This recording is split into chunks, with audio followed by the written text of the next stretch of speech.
دے رہا ہے، بظاہر تو ایسا ہی نظر آتا ہے. اور ایک خدشہ یہ ہے کہ قاضی فائدیسہ کو یہ کوشش کریں گے کہ چیف الیکشن کمشنر لگوا لیا جائے.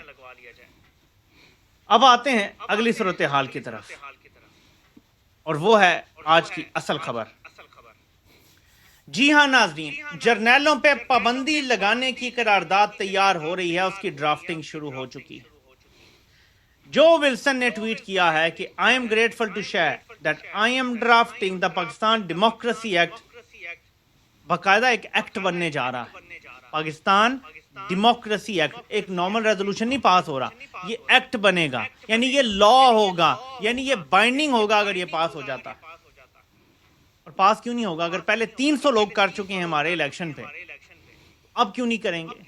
اور اب ہر چیز بلیٹنٹلی اوپن ہے. اور میں جرنیلوں کو کچھ بتانا چاہتا ہوں جو ان کو سمجھ نہیں آتا. پھر میں آپ کو ان کا ایک پلان بھی بتاتا ہوں. مجھے اگر یاد رہا تو میں نے صبح بھی وہ سیو کی تھی چیز، لیکن وہ میں پھر آپ کو دکھا نہیں سکا. لیکن پہلے اس کا جائزہ لے لیں کتنی بڑی صورتحال جرنیلوں کے لیے ڈیولپ ہو رہی ہیں.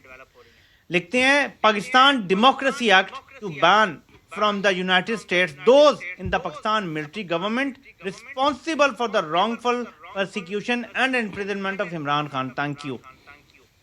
امپورٹنٹ نقطہ یہ ہے کہ وہ پاکستانی حکومت کو پاکستان ملٹری گورنمنٹ قرار دے رہا ہے.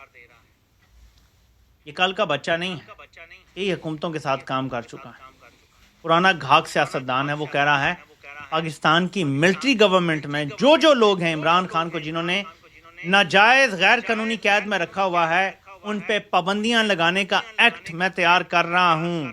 ایکٹ تیار کر رہا ہوں، قانون بنے گا، بائنڈنگ ہوگا، پابندیاں لگیں گی جرنیلوں پہ. نہ یہ امریکہ جا سکیں گے، اور ہو سکتا ہے ان کے اثاثے بھی ضبط کر لیے جائیں، اور باقی ممالک کو بھی پھر پریشرائز ہو سکتا ہے کیا جائے کہ آپ یورپ اور برطانیہ وغیرہ بھی بین کر سکتے ہیں پھر ایسے لوگوں کو. تو یہ صورتحال ان کے لیے بڑی خطرناک ہے. جرنیل امریکہ کا بین افورڈ نہیں کر سکتے. ان کی ساری اکڑ جھاگ کی طرح نکلنے جا رہی ہے.